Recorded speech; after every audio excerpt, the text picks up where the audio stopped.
Well, thank you to our incredible witnesses for today's hearing. There's a reason why we're doing this as a hearing today rather than a meeting, and that's because we are showcasing to the world from the halls of Congress your incredible achievement and accomplishments for humanity that really just put us at a tipping point, frankly. And the question I wanted to ask was around the technology and the data sets and the logarithms. And I was wondering, many of you have it in your testimony, but I wanted you to shed light on that technology and what that means for us in our everyday lives, and what this means for us as society and other applications that we maybe could use these data sets for. And Dr. Bauman, if you would like to start, I'd love for you to take that question.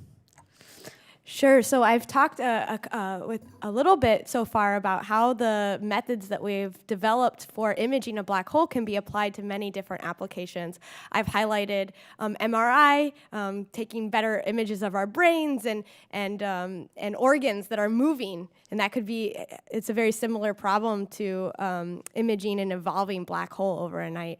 I think there are, a myriad of different applications, and so many of the applications today require that we take multimodality information, sensor data, and merge it together with algorithms that kind of fill in our gaps of information to come to some result. And I think that the merging of sensor data with algorithms, especially within machine learning, where we're coming out with new computational techniques to push the boundaries of these methods, I think the methods that we develop for the black hole imaging are similar in spirit as these other methods, and we have to come up with similar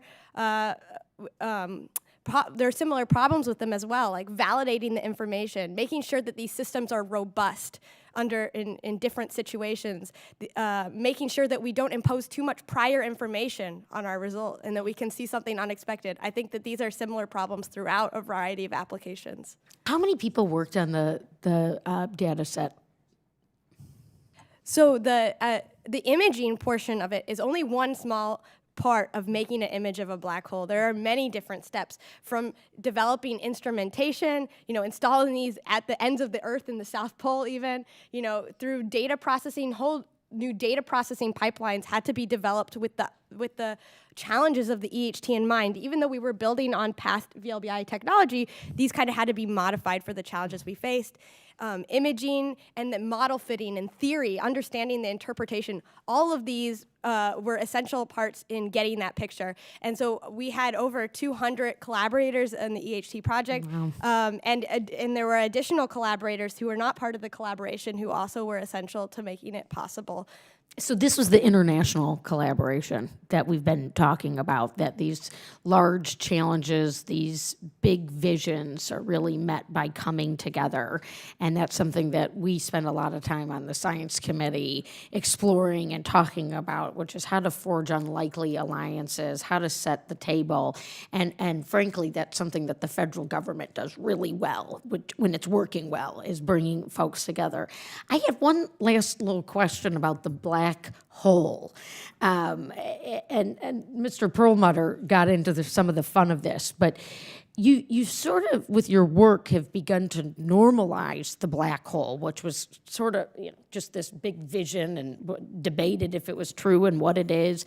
And I was just wondering if you could shed light on how one can not get lost in the black hole as it pertains to the work that you are doing. That's somewhat of a poetic question, but I ask it because your work has implications for what we are doing on the science committee and how we are inspiring research. That's an interesting question. Let me try to answer it. Maybe you can course correct me if I go astray here. One way to look at this and not get lost in it is to put it in historical context. So think about, in 1655, there was an image that startled people. It was the first drawing of a flea by Hooke. The microscopic world became real for us. All of a sudden, something that was invisible to us became real, and it changed the way we thought about our lives, and it changed medicine and disease and epidemiology, just knowing that there was this microstructure. And think also about the first X-ray made by Rontgen of his wife's hand. You could see the ring on the, with the bony structure underneath. It made something visible for the first time that was invisible prior to that. And then think of the Earthrise over the moon, the first blue marble. It really put things in perspective for us. It made us feel connected in a way that we hadn't before. It made us feel vulnerable. These are iconic images. They're terrifying, but we can't look away. And I think that if you wanted to get poetic, using your words, that this image may become an icon. It may be the first image we have of a one-way door out of our universe. That something that we've been taught that it's a real monster exists, that the visible has become visible. And that maybe it's the beginning of something new, not just the end. Thank you. That's exactly what I was looking for. And I yield back the remainder of my time.